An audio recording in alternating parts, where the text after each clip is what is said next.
Bonjour à tous, j'espère que vous allez bien et bienvenue à ceux qui nous rejoignent. Cette vidéo est une formation complète où on va voir comment faire pour investir, faire des 10x, des 100x dans les crypto-actifs, aussi appelés crypto-monnaies. Elle va vous permettre de tout comprendre, ce qui est essentiel, d'acheter au bon moment, de vendre au bon moment et surtout de comprendre le marché, comment il fonctionne pour prendre le moins de risques possible. Installez-vous bien, soyez attentifs et regardez bien jusqu'à la fin. Vous allez apprendre énormément de choses. On est tout de suite parti. Et d'ailleurs, on va faire ça en 5 parties. On va d'abord comprendre ce que c'est que les cryptos. Je ne vais pas aller dans les protocoles, dans la technique, ça n'a pas d'importance ici. Juste expliquer comment ça fonctionne et à quoi ça sert. Ça va être une étape nécessaire pour comprendre ce que vous allez acheter, puisqu'il n'y a pas deux cryptos qui font la même chose, et même pas deux cryptos qui soient la même chose d'ailleurs. Ensuite, bien sûr, on va voir les hauts gains potentiels. C'est ça qui va vraiment nous intéresser. Comment vraiment, avec 100 euros, réussir à avoir jusqu'à 10 000 euros, même plus. Bon, ça, c'est un peu la partie qui vend du rêve, mais on va voir que c'est pas si facile que ça, puisqu'il y a énormément de risques. Et les comprendre va nous permettre de les réduire au maximum. J'en profite pour vous dire que je ne suis pas conseiller financier, c'est seulement mon expérience de ces 5 dernières années, plus bien sûr l'étude de marché que je fais continuellement. Une fois qu'on a dit tout ça, on va voir comment faire concrètement, avec quelle plateforme, laquelle est la mieux, la plus adaptée pour vous en tout cas. Et ensuite, je vous ferai mon petit menu des cryptos, mes cryptos préférés, en vous expliquant à chaque fois ce que c'est, et celles également qui ont un fort potentiel mais qui sont encore plus risquées. Et ça, ce n'est que mon point de vue. Cette vidéo est chapitrée, donc si jamais vous voulez passer d'une étape à une autre, n'hésitez pas, vous pouvez le faire directement. On est tout de suite parti pour comprendre ce que c'est que les cryptos. Les cryptos actifs ou crypto-monnaies. On ne va pas s'attarder sur la technique, mais il y a juste quelque chose qui est quand même assez important. Selon l'AMF, donc l'autorité des marchés financiers, un crypto-actif désigne un actif numérique virtuel qui repose sur la technologie de la blockchain à travers un registre décentralisé et un protocole informatique crypté. Voilà, bon, ça c'est la définition. Une fois qu'on a dit ça, c'est très bien. Nous, ce qui va nous intéresser là-dedans, ça va être un actif numérique, ok? Et ce n'est pas une monnaie, c'est bien un actif numérique. Il y a certaines cryptos qui sont dédiées pour être des monnaies, mais aujourd'hui, ce n'est plus le cas du tout. Physiquement, tout ça, c'est sur des blockchains. C'est un réseau décentralisé. Ça veut dire qu'il n'y a pas une seule entité qui a le contrôle. Par exemple, en France, l'État est dirigé par un président. Et ce président, c'est une entité de contrôle. Eh bien, ici, ce n'est pas le cas. Il n'y a pas une entité qui contrôle, mais toutes les entités qui contrôlent entre elles. Et tout ça, c'est réalisé grâce à des protocoles informatiques. Et la blockchain permet une sécurité, puisque une personne ne peut pas falsifier une information, car l'information est écrite dans toute la blockchain. On s'arrêtera là pour la partie technique, ça ne va pas nous intéresser plus que ça, mais vous êtes obligé de comprendre ça pour comprendre la suite. Déjà, le marché des crypto-monnaies, il est régi par trois choses. Le Bitcoin, qui est la reine des crypto-monnaies, créé en 2009 par le fameux Satoshi Nakamoto. On ne sait même pas si c'est une personne ou plein de personnes.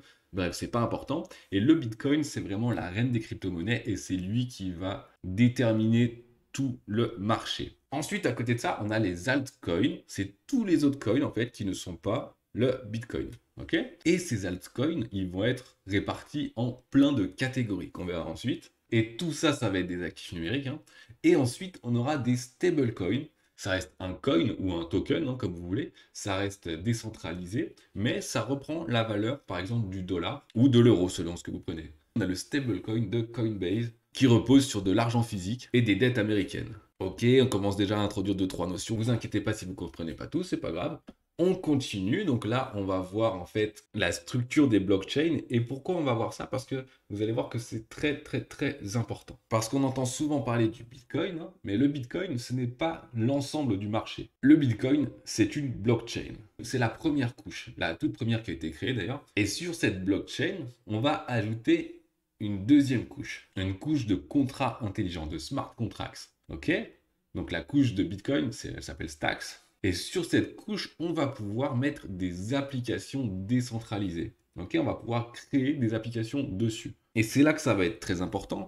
Bitcoin n'a pas été créé pour avoir des applications dessus à la base. Depuis un petit moment, il y a le Lightning Network qui fait son apparition, qui permet justement de pouvoir programmer des applications décentralisées dessus, mais ce n'est pas du tout encore terminé. Et donc, ce qui permet d'avoir énormément de projets, ça a été l'arrivée d'Ethereum, de XRP, de BNB, voilà, d'autres blockchains, donc d'autres layer 1, hein, sur lesquels on va pouvoir mettre un layer 2 de smart contracts, de contrats intelligents, et ensuite pouvoir mettre des applications décentralisées dessus, pouvoir coder dessus. Ethereum, C'est pour ça qu'il y a eu une énorme montée dessus. C'est la deuxième blockchain la plus connue et c'est celle sur laquelle il y a le plus d'applications qui existent. On verra ensuite plein de types d'applications pour comprendre un petit peu ce que c'est. Par exemple, là, ici, c'est AAV. Donc, le layer 2 de Ethereum, c'est Polygon.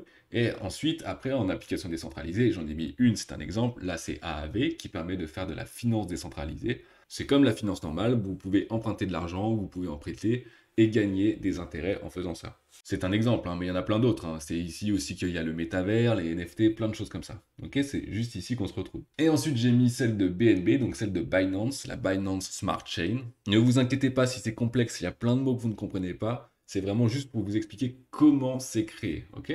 Ensuite, là, c'est Optimism, donc son layer 2, et là, c'est PancakeSwap, une application d'échange qui se fait justement sur la Binance Smart Chain. Très bien. Ce qu'il faut juste retenir, c'est que là, on a le Bitcoin, et ensuite, on a tout le reste.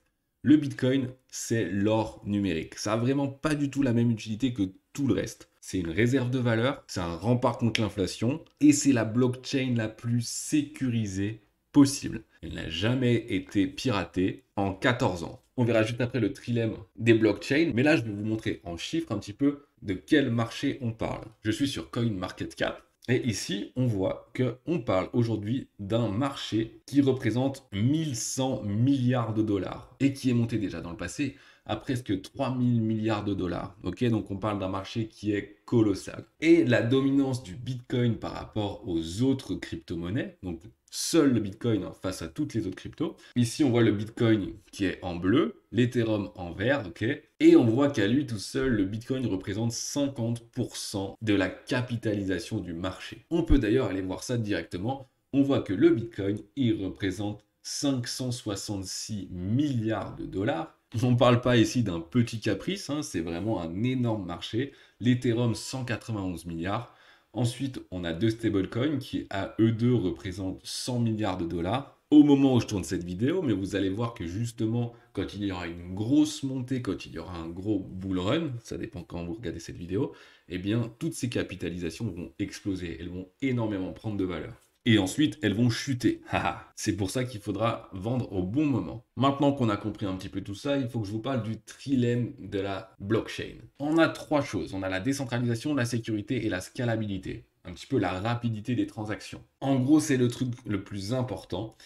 Vous ne pouvez pas avoir et la sécurité et la décentralisation et la scalabilité au maximum. Par exemple, Bitcoin a la sécurité maximum, d'accord? Une décentralisation qui est aussi au maximum, mais par contre, la scalabilité, elle est complètement pourrie. Et quand je dis lente, Bitcoin, c'est environ 7 à 10 transactions par seconde. C'est pour ça que ce n'est pas du tout optimisé pour devenir une monnaie. Ce n'est pas du tout l'utilité. Vous imaginez comme c'est lent, 7 à 10 transactions par seconde, alors que dans le monde, il y en a des millions par seconde. C'est pour ça qu'il y a d'autres blockchains, comme Solana ou XRP, qui sont des blockchains qui acceptent énormément de transactions par seconde, mais qui forcément sont moins sécurisées. Et c'est en comprenant ça que vous comprenez que Bitcoin, c'est vraiment l'or numérique, c'est vraiment la nouvelle valeur refuge. C'est comme de l'or en mieux, puisque c'est de l'or qu'on ne peut pas vous voler, alors que tout le reste des crypto-actifs, ça va être des projets, ça va être des protocoles, ça va être complètement une autre utilité. Maintenant qu'on a dit tout ça, pourquoi il faut investir dans les crypto-monnaies? Pourquoi c'est une bonne idée? Bon, déjà, je ne le conseille pas du tout à tout le monde. Si vous avez vu ma vidéo qui vous permet de définir votre profil d'investisseur, que je vous recommande de regarder avant d'investir en crypto-monnaie, eh bien, il faut vraiment que vous soyez le type d'investisseur offensif. Parce que là, c'est un marché de guerriers. Il faut être capable de supporter une volatilité extrême. Qu'est-ce que ça veut dire? Eh bien, tout simplement, la valeur de ces actifs, elle va changer énormément. C'est pas comme les actions, où la valeur est déterminée par plein d'éléments financiers concrets, un résultat, un bilan d'entreprise, plein de choses comme ça. Non, là, la valeur, c'est uniquement la valeur qu'on leur donne. Ce n'est que de la pure spéculation. Donc forcément, ça peut prendre 20% d'un jour, 40%, 200%, mais ça peut aussi perdre 50%, 60%. Voilà, ça change vraiment extrêmement rapidement. Et selon quand vous investissez, vous pouvez tout perdre. Mais par contre, vous pouvez vous faire des gains énormes. Retournons juste sur le Bitcoin pour voir. Vous connaissez sans doute l'histoire. Au début, il s'échangeait des pizzas contre un Bitcoin pour rigoler. Sa valeur a commencé à 4 centimes. Et aujourd'hui, on est à environ 29 000 euros. Elle est déjà montée à quasiment 60 000. Et elle remontera énormément plus et elle redescendra encore. Donc ça fait une augmentation de 49 millions de pourcents. Autant vous dire que si vous avez investi en 2012, vous êtes content. Par contre, si vous avez investi en 2022, vous n'êtes pas content. Mais vous inquiétez pas, ça va revenir. C'est cyclique. Et là, c'est vrai pour le Bitcoin, mais c'est vrai pour tout, hein. Par exemple, je prends le Dogecoin, donc c'est le token de Elon Musk, hein, qui n'a absolument aucune utilité, celui-ci. Sert à rien, c'est que de la spéculation. Bah regardez, si vous avez investi en 2021, juste avant la montée, qui a existé uniquement parce que Elon Musk a fait des tweets, hein, et bah c'est passé de 0,2 centimes à 48 centimes. Mais par contre, vous avez vu la chute juste après. Voilà, ce n'est que de la spéculation. Mais ça va nous intéresser parce que c'est cette forte volatilité qui va permettre de pouvoir réaliser des gains. Et pas des gains petits, hein, mais des gains énormes. C'est pour ça que si vous suivez une bonne stratégie, vous allez pouvoir faire des x10, des x100, ou même déjà un x2, x3, ce qui est déjà très bien, selon vos objectifs et combien vous mettez dedans. Je rappelle qu'il faut déjà pas mettre plus que ce qu'on peut perdre, hein, ça c'est règle de base numéro 1, et que si vous voulez gagner de l'argent rapidement, c'est pas non plus le bon endroit, parce que autant vous investissez au bon moment, mais autant ce n'est pas le cas. Donc soit vous investissez dans le Bitcoin et vous investissez dans l'or numérique, il y a quand même moins de risques que sur les autres crypto-monnaies, soit vous investissez dans l'innovation. Toutes les autres cryptos, c'est vraiment l'innovation, c'est le futur qui est en train de se créer aujourd'hui. Vous avez vu qu'il y a des grosses capitalisations, hein. À plus de 500 milliards, on parle quand même de grosses capitalisations, et il y a beaucoup de crypto-monnaies qui sont quand même à plus de 200 millions. Donc on parle quand même pas de n'importe quoi. En période d'inflation, eh bien le Bitcoin peut être un bon refuge contre l'inflation. Il faut faire toujours attention à quand est-ce que vous investissez, hein. C'est pareil, il faut avoir les reins solides également. Mais alors, comment ça monte tout ça? Il va falloir comprendre quelque chose d'essentiel, c'est les narratifs. Globalement, le marché, il va toujours aller dans le même sens. Il va suivre une tendance. En fait, la tendance du Bitcoin, tout le marché va monter en même temps parce qu'en fait, il y aura beaucoup plus d'argent dans le marché et comme ce n'est que de la spéculation, il faut de l'argent. Plus il va y avoir de monde qui va rentrer dans le marché et plus la valeur des actifs va augmenter. Ok? Donc tout va augmenter en même temps. Par contre, tout ne va pas augmenter au même rythme. Et ça, c'est vraiment important à comprendre, parce que quand on a compris ça, on va faire une stratégie en fonction. Le Bitcoin, c'est celui qui va augmenter en premier. Et ensuite, il va y avoir d'autres bulles spéculatives à l'intérieur de cette grande bulle spéculative que sont les cryptoactifs. Il va y avoir des secteurs qui vont augmenter très rapidement, mais on ne sait jamais quand, hein. Il va y avoir par exemple les Layer 1, donc on a vu Ethereum, XRP, Solana, d'accord? Donc ça, un des premiers bull runs, ça a été vraiment le bull run des Layer 1. Ensuite, il va y avoir le métavers. Donc là, c'est pas dans l'ordre, hein. Là, c'est vraiment les autres secteurs, les autres narratifs. On ne sait pas quand est-ce qu'ils vont exploser et on ne sait même pas, ça se trouve, ils n'existent pas encore. Quand il y a eu l'intelligence artificielle, il y a eu une grosse montée de cette bulle, d'accord? Il y a eu un gros engouement avant qu'elle se dégonfle. Et ensuite, le métavers, bon bref, il va y avoir plein de bulles qui vont se créer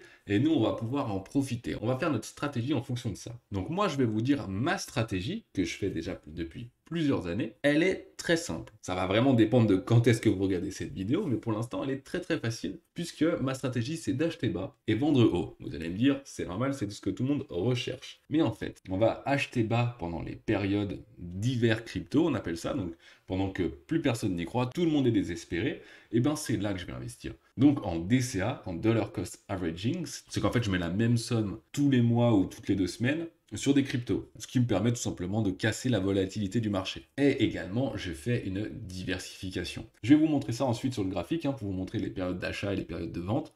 Donc diversification, c'est ultra important. C'est-à-dire que dans mes achats, bien sûr, je prends du Bitcoin, hein, parce que je vous ai dit, c'est celui qui monte en premier. Et le Bitcoin, il m'intéresse surtout pendant que c'est l'hiver crypto, justement parce qu'il est moins sensible aux variations de prix que les altcoins. Donc en diversification, je vais prendre bien, des cryptos de chaque narratif, ok?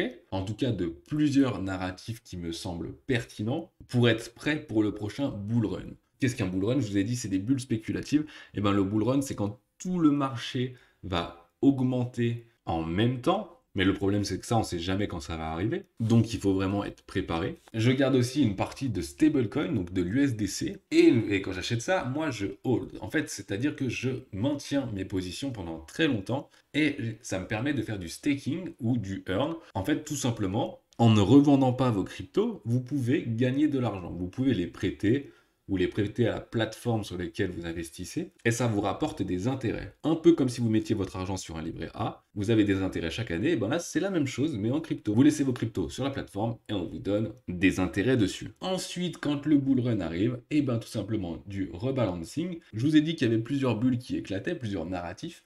Et bien quand un narratif est arrivé jusqu'en haut, avant qu'il se dégonfle complètement, le gain que j'ai fait dessus, je le remets sur d'autres narratifs qui n'ont pas encore explosé. Ça c'est vraiment uniquement pendant le bull run. De toute façon, vous le saurez quand il y a un bull run, c'est vraiment quand il y a un gros engouement. Tout le monde commence à vous en parler, tout le monde s'y intéresse, tout le monde a envie de gagner de l'argent, ça redevient vraiment à la mode. Eh bien, sachez que ce moment-là, ça va être le moment le plus dangereux. C'est le moment où il va falloir commencer à couper vos gains. Et donc, je disais ensuite vendre haut, donc toujours en DCA. De la même manière qu'on achète en plusieurs fois, eh ben, on vend également en plusieurs fois. Comme ça, si le prix continue à monter, eh bien, on est quand même gagnant. Et s'il descend, eh ben, on s'est protégé un petit peu. On a quand même vendu une partie au prix au plus haut. Et je vous ai mis fiscalité parce qu'en fait, il faut comprendre quand même la fiscalité. Les cryptos, si vous repassez de crypto à euro, par exemple, et que vous avez fait une plus-value, vous avez 30% de fiscalité à payer. 30% sur la plus-value. C'est la flat tax, on appelle ça. Donc, si vous repassez de crypto à euro, ou à n'importe quelle devise de toute façon, eh bien, vous prenez 30%. En France, chaque pays a son propre taux de fiscalité forcément. Et la parade, donc pour ne pas les payer tout de suite, en tout cas, c'est tout simplement de remettre sur un stablecoin qui vous permet de ne pas repasser sur votre monnaie de base et de rester dans les cryptos sans payer ces 30% si vous avez fait une plus-value. Vous devrez forcément les payer à un moment parce que pour l'instant, on ne peut rien payer en crypto, ou alors très peu de choses. Mais vous pouvez très bien les sortir que quand vous en avez besoin. Par exemple, sortir 2000 euros, eh bien vous allez avoir que de la fiscalité sur 2000 euros et pas sur tout ce que vous avez gagné juste avant. On va voir ça du coup sur un graphique. Donc j'ai mis un petit graphique du Bitcoin sur 10 ans et en fait, moi j'agis comme les baleines, comme les gros joueurs, comme les gros fonds d'investissement qui ont énormément d'argent. Ce qu'ils font tout simplement, c'est qu'ils achètent sur une période où c'est bas, ils accumulent leur position, donc ce que je fais en fait avec du DCA, sur très longtemps. Ensuite, ils laissent les prix monter, d'accord? Et quand le prix est haut, ils revendent. Très bien, c'est exactement ce que je fais. Moi, j'achète jamais quand c'est dans la montée, j'achète quand c'est en bas. Ok, quand plus personne n'y croit, j'achète à ce moment-là. C'est très bien, c'est les meilleures opportunités. Et ensuite, quand je commence à en entendre parler, alors là, je commence à m'inquiéter. C'est pour ça, là, on est en octobre 2023, on recommence à en entendre un tout petit peu parler, mais vraiment l'intérêt, il est encore très bas. On peut regarder ça d'ailleurs sur Google Trends, c'est assez rigolo. On peut comparer les gros bull run de crypto-monnaies avec l'intérêt des recherches qu'il y a eu. Et la courbe est quasiment identique.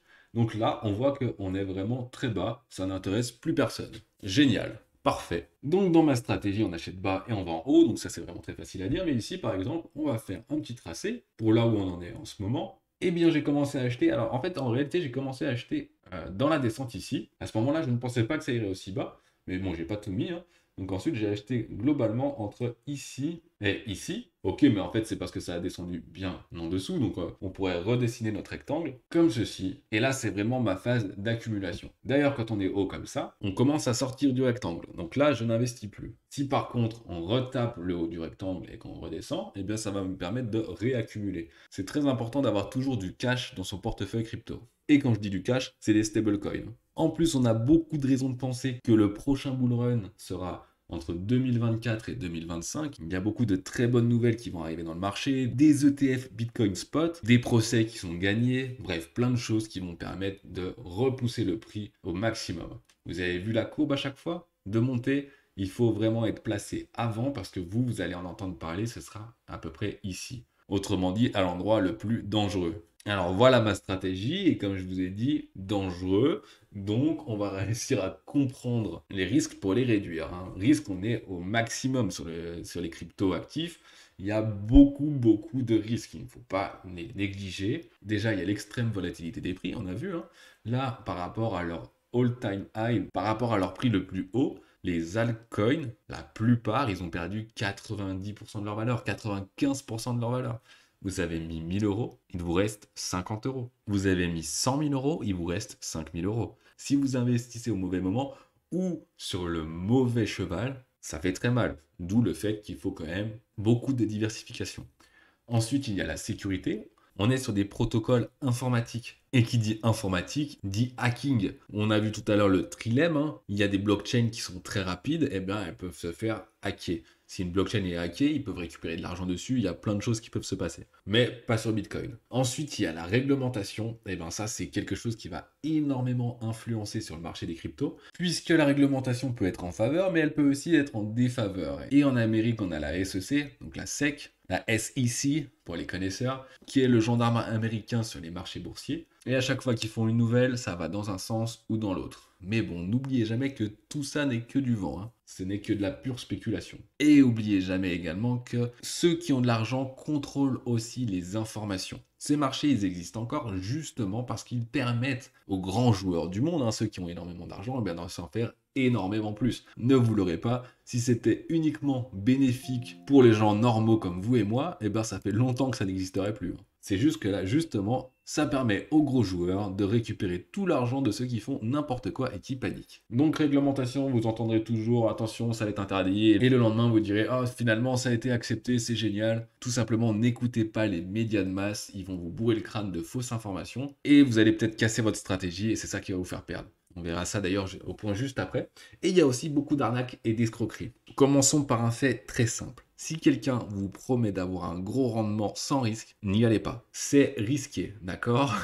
Il n'y a pas de vous allez gagner 100% sans risque, ça n'existe pas. Le couple rendement-risque, c'est le même dans tous les marchés. Que ce soit l'immobilier, que ce soit la bourse, que ce soit les crypto-monnaies, et ben c'est pareil, c'est le même couple. À chaque fois, vous pouvez gagner beaucoup, parce que vous pouvez perdre beaucoup. Par contre, sur les cryptos, vous ne pouvez pas perdre plus de 100% de ce que vous avez, mais vous pouvez gagner largement plus de 100%. C'est vrai sur d'autres marchés aussi, mais sur les autres marchés, c'est beaucoup plus lent. Tout ce qui est effet de levier, tout ça, oubliez complètement. Donc voilà, faites attention aux arnaques, faites attention aux escroqueries. Les plateformes de crypto-monnaies qui sont réglementées, donc en France par l'AMF, l'autorité des marchés financiers, elles sont listées et ils ont aussi une liste noire. Moi, je vais vous proposer des plateformes, mais si jamais vous en voulez d'autres, allez bien vérifier qu'ils sont agrémentés par l'AMF et surtout qui ne sont pas dans la liste noire. Donc attention aux arnaques, aux escroqueries, tout le monde va vouloir vous prendre votre argent il est à vous. Allez dans une plateforme de confiance et tout se passera bien. D'ailleurs, ça va venir au point suivant, le risque numéro 1, ça va pas être le marché, ça va être vous, à cause de plusieurs choses. La première, c'est le FOMO. Le fear of missing out. Et c'était d'ailleurs une des raisons pour lesquelles vous êtes exactement sur cette vidéo, puisque le FOMO, donc c'est la peur de manquer quelque chose. Quand tout le monde en parle justement, qu'il y a vraiment des grosses montées, on voit que ça prend 20% tous les jours, et ben là vous allez avoir peur de passer à côté de quelque chose. Vous allez avoir peur de justement de ne pas gagner cet argent. Quand on en est à ce moment-là, on est dans le moment le plus dangereux sur le marché. Et cette peur de vouloir rater quelque chose, elle va vous faire perdre beaucoup d'argent. Il y a une valeur qui vient de prendre 35%, bon vous vous dites bon c'est trop tard, et puis le lendemain finalement elle reprend 20%. Là vous vous dites ah bon, c'est encore trop tard. Et puis, vous voyez que le lendemain, encore après, elle regagne encore 20%. Là, vous vous dites, non, c'est pas possible. Il faut que je mette dessus, je suis en train de rater quelque chose. Et c'est à ce moment-là que vous mettez, et c'est là que vous perdez tout. Puisque la valeur, le lendemain, elle perd 45%. Ok? C'est le fear of missing out, c'est pour moi le pire. Ensuite, eh bien, il y a la cupidité. Vous avez investi vraiment, disons, 100 euros. Ça a déjà fait un x15. Vous êtes à 1500. Mais vous voyez que votre compte, il monte tous les jours et vous ne voulez pas l'arrêter, en fait. Parce que bon, un jour c'est 1200, un jour c'est 1500. Et bon, c'est sûr que c'est agréable de, sans rien faire, gagner 300 euros par jour. Mais il y a un moment, ça va s'arrêter. Donc, soit à ce moment-là, ce qu'il faut faire, c'est programmer des stop-loss, donc des ordres de vente à un prix limite. Voilà, donc si ça redescend trop, vous perdez pas tout. En fait, tout dépend sur quelle plateforme vous êtes. Hein. Ou alors vendre une partie. Comme ça, vous êtes sûr d'avoir fait des gains sur cette partie. Inversement, il va y avoir la panique. Bon, pas se mentir, dans les crypto-monnaies, la panique, elle va venir souvent. Parce que ça monte très vite, mais ça descend aussi très rapidement. Ça fait des zigzags, ça fait du yo-yo, et ça ne monte jamais en ligne droite. Ça peut prendre 40%, le lendemain, ça en perd 20%, le surlendemain, ça reprend 30%. Voilà, on a vu qu'il y avait une énorme volatilité. Bon, quand vous voyez du vert sur votre compte et que vous voyez un plus 30%, vous êtes content. Sauf que le lendemain, quand vous reperdez 20%, il y a l'aversion à la perte, ça vous fait mal, vous avez peur, il va y avoir des nouvelles qui vont vous dire que tout va s'écrouler, qu'il n'y aura plus rien, et vous vendez, au lieu d'avoir fait un gain, vous avez fait une perte, alors que le lendemain, ça reprend 30%. Voilà, la panique, ça peut vous faire perdre énormément. Et le dernier dont je vais vous parler, ça va être l'overtrading. Le trading, c'est l'inverse de ce que je fais. Moi, je vous ai dit, je fais du hold. Donc, hold, c'est tenir une position longtemps, d'accord? Et le trading, ça va être de faire de l'achat-revente sur un moment assez court. En fait, vous allez vouloir prédire le marché, parce que vous avez vu telle ou telle vidéo de comment faire pour pouvoir déterminer le marché, de pouvoir avoir des figures sur des graphiques. Bah alors, même moi j'ai fait une vidéo là-dessus, hein, mais sauf que sur les crypto-monnaies, je peux vous dire que ça marche pas. Hein. Il peut y avoir de temps en temps un coup de chance, c'est que de la spéculation. Donc, oubliez tout ce qui est une lecture graphique normale. Ici, on est vraiment sur il faut placer ses billes avant, et une fois qu'on est bien placé, on garde et on vend quand c'est haut. C'est ma stratégie. L'overtrading, ça va vous entraîner des pertes parce qu'à chaque fois qu'il va y avoir une crypto qui va monter, vous allez mettre dessus, puis finalement ça va descendre. Vous allez avoir une autre montée, vous allez mettre dessus, puis finalement ça va descendre. Donc vous allez perdre de l'argent et en plus vous allez perdre des frais aussi parce qu'il y a quand même des frais toujours de faire des échanges entre cryptos. Et bien ça va tout simplement grignoter votre investissement. Et au lieu d'être bénéfique, eh bien vous allez perdre de l'argent. Voilà les 4 principaux, mais il y en a plein d'autres biais. Donc les biais cognitifs. J'en parle dans ma vidéo pour savoir quel profil d'investisseur vous êtes, qui est également à mon avis à regarder avant, parce que pas tout le monde n'est capable de voir des sommes monter et descendre sur son compte en banque, hein, sur l'argent qu'on a gagné. Attention, il faut faire très attention, il faut se connaître soi-même et c'est ça qui va vous permettre de gagner aussi. Donc je vous invite à aller voir cette vidéo. Et si ça vous intéresse, comment faire pour investir? Eh bien, tout simplement, il y a plusieurs choses. Soit vous avez des échanges, des exchanges décentralisés. Donc un exchange, c'est là où va se passer les transactions. Comme quand vous allez au marché le samedi matin pour acheter des tomates, et ben imaginons que les tomates, ce soit les cryptos, et bien vous les achetez au marché, d'accord? Et bien cette place de marché, justement, il va falloir qu'elle soit quelque part. Et il y en a plusieurs, il n'y en a pas qu'une seule. On parlera des tomates juste après. Mais pour l'instant, vous avez soit des échanges qui sont centralisés, soit des échanges décentralisés aussi, d'accord? Pour commencer concrètement, je sais que ça va contre l'esprit des cryptos et tout ça, mais le mieux, c'est d'aller dans les échanges centralisés et dans ceux qui sont reconnus. Vous ne détenez pas réellement les cryptos, c'est la plateforme qui les détient, et d'ailleurs vous pouvez leur prêter pour vous faire justement des rendements, mais franchement c'est juste dans votre tête, sauf si la plateforme fait faillite, bien évidemment, le reste n'est qu'illusoire. C'est pour ça qu'il faut choisir la bonne. Je vais vous en montrer 4 différentes. Coinbase, Crypto.com, Swissborg et Binance. Il y en a d'autres, il y en a plein d'autres, mais vraiment c'est les 4 que j'ai essayé et que j'ai encore d'ailleurs. Elles ont toutes des avantages et des inconvénients. Et selon ce que vous avez envie de faire, l'une et l'autre ne seront pas forcément optimales pour vous. On commence par Swissborg. Bon, bien évidemment, je vous donne les noms de plateformes qui ont tous l'agrément PSAN, hein, donc de prestataires de services numériques, auprès de l'AMF, de l'autorité des marchés financiers. Je ne vais pas vous présenter des plateformes qui sont interdites et blacklistées. Swissborg, pour commencer, à chaque fois j'ai mis 3 choix, donc la facilité d'utilisation, le choix des tokens, en fait le nombre de crypto-monnaies que vous allez pouvoir acheter, le nombre de crypto-monnaies différentes que vous allez pouvoir acheter, et les frais. Est-ce qu'ils sont élevés, est-ce qu'ils ne sont pas élevés? Attention, les frais, la plupart du temps, ils sont divisés en 2 choses. Vous avez les frais réels et le spread. C'est pas important que je vous en parle, il y aura d'autres vidéos pour ça, mais juste qu'il faut savoir que quand une plateforme vous annonce des frais, ils ne sont pas forcément ceux que vous croyez. Vous pensez qu'il y a 0 frais, vous faites un échange et en fait, à la fin, le montant que vous avez, c'est pas celui que vous pensiez avoir parce qu'il y a le spread. Donc moi, j'ai fait une moyenne des frais. Swissborg, facilité d'utilisation, on ne peut pas faire mieux. Ultra facile d'utilisation. Une plateforme qui franchement est très agréable, très facile à utiliser. Au niveau du choix des tokens, donc à l'époque il n'y en avait pas beaucoup, c'était vraiment le tout début. Et il s'améliore de jour en jour. Il y en a toujours beaucoup moins que sur d'autres plateformes, hein, c'est pour ça que j'ai mis que 2 étoiles sur 5. Mais vous avez les principaux, et au moins il y a quelque chose d'intéressant, c'est qu'à chaque fois qu'ils rajoutent un token, ils vont vérifier que ce ne soit pas n'importe quoi. Parce qu'en fait, il y a des milliers de crypto-monnaies, moi je vous ai parlé de projets, et je vous en parlerai après, de projets qui sont pertinents ou qui existent vraiment, mais il y a plein de choses qui n'existent pas en fait. C'est juste du vent. Et au niveau des frais, c'est une plateforme qui est assez chère, c'est pour ça que j'ai mis 2 étoiles sur 5. Mais il faut savoir que dans les crypto-monnaies, de toute façon, il y a souvent des frais. Et vous pouvez acheter leur crypto-monnaie, qui à mon avis, en plus, c'est une bonne opportunité, hein, puisque c'est une plateforme en pleine expansion. C'est pareil, ça va être très volatile. Bref, vous avez la possibilité d'acheter leur monnaie pour pouvoir réduire les frais d'achat et de revente. Ensuite, on va avoir Coinbase. Alors Coinbase, facilité d'utilisation un petit peu moins, ça reste facile d'utilisation, on peut acheter et vendre facilement des cryptos, des bonnes choses chez Coinbase. Déjà, vous pouvez regarder des vidéos pour gagner des cryptos. Bon, vous gagnez pas beaucoup, mais 3 à 4 dollars des fois, bon, bah, c'est toujours ça de prix.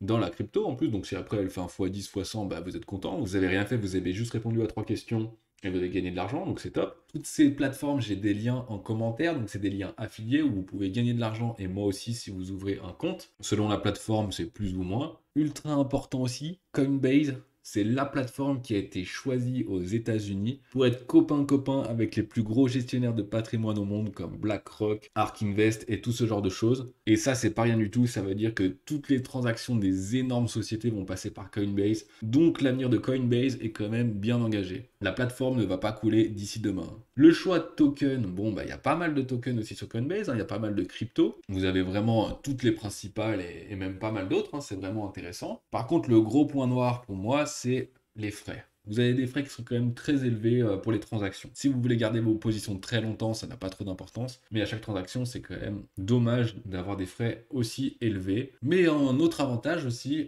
ils ont l'USDC. Donc c'est le stablecoin natif de Coinbase. Et comme c'est leur token, vous pouvez le laisser sur la plateforme, faire du earn. Et en gros, vous avez un rendement de plus de 5% à l'année juste en laissant l'USDC sur leur plateforme. C'est environ le montant des obligations de la dette américaine. Ce qui est normal. Bon bref, c'était une petite aparté.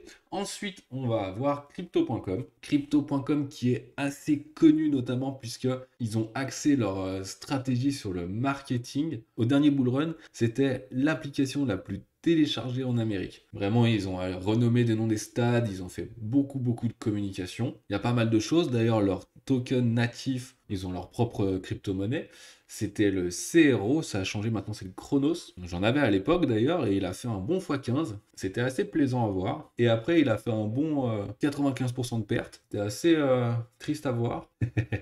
Donc, facilité d'utilisation 2 étoiles sur 5 parce que c'est quand même assez complexe. Je trouve que c'est pas ergonomique. Il y a beaucoup de choses qui pourraient être plus faciles à voir. Il y a des frais cachés, notamment avec le spread et tout. Par contre, sur le choix de token, eh bien, vous en avez beaucoup et vous avez la possibilité de faire du staking, de bloquer vos crypto-monnaies sur pas mal de crypto aussi. Donc, c'est assez intéressant. Et en plus, justement, ils ont leur monnaie qui en ce moment ne coûte rien. Donc, ça peut être pas mal de laisser un billet dessus. Et les frais qui sont moins élevés que sur les deux plateformes précédentes, mais qui restent quand même plus élevés que d'autres plateformes, puisque eux, c'est leur stratégie justement, ils n'ont pas de frais, mais par contre, il y a un spread qui est assez élevé, ce qui impacte vraiment les transactions. Il y a quand même moyen de gagner de l'argent, hein. Ça n'impacte pas tant que ça quand même. C'est si vraiment vous faites du surtrading, là oui, mais sinon, non. Et ensuite, on va passer à Binance. Binance qui est la plateforme la plus utilisée au monde, hein, avec plusieurs centaines de millions d'utilisateurs. Là, on a une facilité d'utilisation qui est à 2 étoiles sur 5. Par contre, Binance, c'est le plus compliqué à utiliser, puisque c'est aussi une plateforme de trading, il y a beaucoup de choses dedans.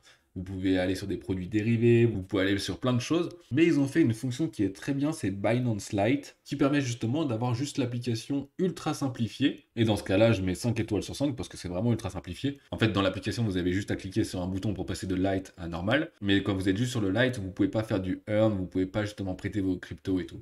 À moins que ça ait changé entre temps, entre le moment où vous regardez cette vidéo et au moment où je la tourne. Mais dans tous les cas, au pire, au bout d'un moment, vous vous familiarisez avec l'application et vous le saurez faire. Au niveau du choix des tokens, bon bah là, il y en a énormément. Ils y sont pas tous quand même, hein. Il y en a beaucoup. Pour ça, j'ai mis 4,5 sur 5 parce qu'il y a quand même pas tout. Et par contre, au niveau des frais, c'est vraiment le moins cher de tous et de très loin. Sachant qu'en plus, vous pouvez acheter du BNB, donc la monnaie native de Binance, et ça vous permet de réduire encore ces frais, sachant qu'ils sont déjà vraiment infimes. Je ne vous propose pas forcément que celle-là parce que pour moi, il y a un tout petit point qui peut faire peur, c'est que Binance, c'est chinois et que la guerre entre Amérique et Chine n'est jamais finie, hein, cette espèce de guerre froide là. Donc ils sont toujours en train de se tirer des bâtons dans les roues. Avant, Binance avait son propre stablecoin, le BUSD, et il a été interdit en Amérique, donc plus de BUSD. Et petit à petit, ils se mettent des bâtons dans les roues. Évidemment, les Américains, ils veulent tout que ce soit fait en Amérique, et les Chinois sont pas contents. Mais bon, il y a une grosse partie des investissements en crypto qui sont en Asie aussi, hein. Donc elle ne va pas fermer du jour au lendemain. Je rappelle, c'est la plateforme numéro 1 avec des centaines de millions d'utilisateurs. J'ai un lien en commentaire, bien évidemment, puisque pour l'instant, c'est celle que j'utilise le plus. On va passer maintenant à une étape que peut-être vous attendiez tous depuis le début, ou peut-être pas. Ça va être mon choix pour les cryptos. Ça, c'est mon premier choix. Je vais vous expliquer à chaque fois ce que c'est que le projet. Bon, bah déjà, on a Bitcoin, hein, forcément, quand c'est l'hiver crypto, Bitcoin, c'est celui qui performe le mieux. Et d'ailleurs, à la fin, il y aura la saison des altcoins, ça s'appelle, donc tout le reste sauf Bitcoin. Et à ce moment-là, le Bitcoin fera des performances qui ne seront pas énormes et tout le reste du marché va monter. Ça va vraiment être la saison des altcoins et ça va vraiment être également le moment où il va falloir faire le plus de gains, mais où il va falloir commencer à penser à couper aussi ses positions. Un de mes préférés, c'est quand même AAV. AV, c'est de la finance décentralisée, donc c'est le numéro 1 sur la DeFi. Il faut savoir que tous ces choix, ils sont là pour le moment, mais si par exemple il y a des réglementations qui arrivent et qui interdisent la DeFi ou qui fassent ce genre de choses, eh bien mes choix vont changer. Donc ça, c'est mes choix de octobre 2023. AV, ensuite on a Chainlink. Chainlink, c'est un oracle, c'est-à-dire qu'il va prendre des données du monde réel et qui va ensuite aller les mettre dans la blockchain. Les oracles ont un rôle ultra important dans les blockchains. Donc c'est pour ça, et Chainlink est le numéro 1. Ensuite, on a l'USDC, toujours avoir du stablecoin, ok? On ne sait jamais ce qui peut arriver. Comme ça, s'il y a une opportunité, vous ne la ratez pas. Ensuite, on a Polygon, rappelez-vous, c'est le layer 2 de Ethereum. C'est la couche des smart contracts qui est là pour améliorer la couche numéro 1, qui est la blockchain à l'état pur. Ensuite, on a VeChain. VeChain, ça va être un protocole qui résout des problèmes de la vie réelle. Il est déjà servi dans pas mal de choses, comme par exemple les suivis de produits, quand vous envoyez un produit dans le monde entier. Donc voilà un protocole très utilisé qui permet un suivi de produits. D'ailleurs, si vous n'êtes pas d'accord avec mes choix, n'hésitez pas à me le dire en commentaire, ou alors si vous êtes d'accord aussi, ça me va très bien aussi. En gros, dites-moi ce que vous en pensez. Vous avez vu, moi je vous parle que de projets qui ont des utilités concrètes qui existent déjà, puisque comme ça, il y a beaucoup plus de probabilités qu'ils ne meurent pas du jour au lendemain. Ensuite, on a le BAT, le BAT, le Basic Attention Token. Vous le connaissez sûrement si vous êtes sur Brave. Brave, c'est un navigateur internet, sur lequel d'ailleurs je vous ai présenté les choses. Eh bien, vous avez la possibilité de gagner du BAT en regardant des pubs et tout ça. Et c'est mon choix numéro 1 parce que Brave, navigateur sécurisé, au top, qui bloque les pubs, qui bloque tout, gratuitement. Comme ça me permet de les soutenir aussi, je suis assez content. Ensuite, on a Stellar XLM. Donc Stellar, c'est une crypto qui est utilisée pour les paiements ultra rapide et c'est pareil, c'est déjà utilisé par les banques, donc toutes les plus grandes banques au monde, hein, qui permet de faire des paiements instantanés à très très faible coût à l'autre bout du monde. Donc vraiment Stellar XLM, très très bien. À suivre aussi puisqu'il fait des montées exponentielles et qu'après il chute très rapidement. Donc c'est vraiment une crypto à suivre si vous en avez. Et ensuite on va passer dans mon deuxième choix, mon choix un peu risky, avec des projets qui sont intéressants, mais où moi j'ai moins de capitalisation dessus. Ce qui est peut-être pas une bonne chose, hein. Peut-être qu'ils vont performer plus que les autres, hein. Mais d'après mes analyses, je préfère mon premier choix. Donc ici, on a Stacks. Stacks, c'est le layer 2 de Bitcoin. C'est ce qui représente pour l'instant le Lightning Network, hein, au mieux. Donc je vous ai dit l'amélioration du réseau Bitcoin. Sauf qu'il faut savoir que c'est une très bonne chose, hein. On pourrait dire que c'est magnifique, sauf qu'en fait c'est une amélioration, mais qui n'est pas non plus pour l'instant, pour le moment, sensationnelle, puisque Bitcoin n'a pas du tout été créé pour avoir des smart contracts. Donc c'est une amélioration qui reste ce qu'elle est pour l'instant, mais bon voilà, ça a peut-être un très bon avenir. Ensuite on a Bitcoin Cash, donc c'est la version cash de Bitcoin, c'est-à-dire que celle-ci, par contre, cette monnaie a été faite pour être une crypto-monnaie. C'est fait pour être échangé. Okay, donc c'est une version sécurisée, mais qui ne coûte pas déjà 30 000 $ et qui est faite pour être échangée, justement. Ensuite, on a XRP. Donc ça, c'est Ripple. Et selon au moment où on en est, ça peut être une bonne ou une mauvaise idée, puisque Ripple est en procès depuis quelques années. Là, ils viennent de gagner une partie. C'est dans la même idée que Stellar. D'ailleurs, Stellar a été fondé par quelqu'un qui était chez Ripple avant. Ripple, c'est aussi un réseau de paiement dans le monde entier à faible coût. Leur monnaie, c'est le XRP. Il faut savoir que les projets prennent de la valeur, plus ils sont utilisés et plus ils prennent de valeur. Mais il faut savoir une deuxième chose aussi. C'est pas parce qu'un projet est extraordinairement bien qu'il sera valorisé à sa propre valeur. Comme on est dans de la spéculation, sa valeur ne peut être pas du tout représentée comme elle le devrait. C'est d'ailleurs intéressant parce que quand c'est surreprésenté, et ben là, nous on est content. C'est-à-dire que on a de l'argent.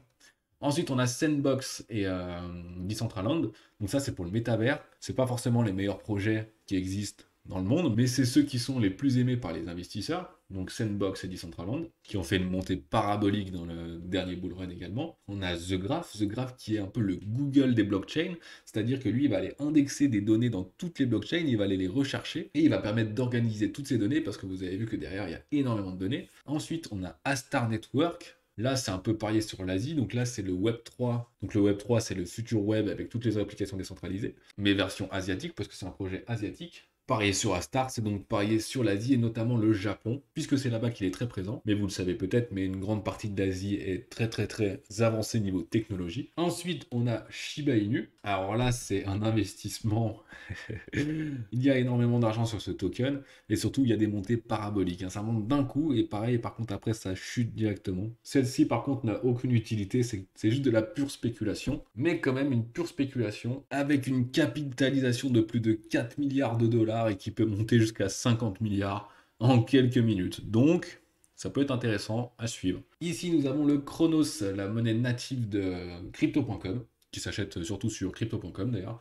Très intéressante aussi, qui peut faire des énormes gains rapidement. Ensuite, on a Travala. Alors ça, c'est vraiment ma petite pépite que j'ai trouvée, mais c'est vraiment pas sûr que ça prenne beaucoup de valeur. Travala, c'est tout simplement un site d'agence de voyage où vous pouvez acheter des voyages, des vols, des activités, et en fait, ce qui est ultra intéressant, c'est que vous pouvez payer en crypto directement. Et leur monnaie, c'est le AVA. D'ailleurs, regardez, on peut se connecter avec son compte Binance à la place de son compte Facebook ou Google, par exemple. Donc ça, c'est un des pionniers là-dedans. Mais comme toutes les startups, ça représente plus de risques. Et ensuite, on a Theta Network pour le Web3 aussi. Là, on est plus sur un réseau de vidéos en direct complètement décentralisé. Genre peut-être le futur de YouTube, ou peut-être pas. Voilà, plein de projets, dites-moi ce que vous en pensez. Et je rappelle bien que c'est maintenant que j'en parle, hein, octobre 2023, parce que ces projets, s'ils ont déjà explosé entre-temps, eh bien, ce ne sera plus le temps de les acheter. Et maintenant, ça va être la dernière étape à vous, eh bien, ça va être à vous d'agir. Je vous rappelle, j'ai les liens en commentaire si vous voulez aller directement sur des plateformes pour commencer, pour essayer. Il n'y a rien de mieux que d'essayer avec un petit montant pour voir comment ça évolue.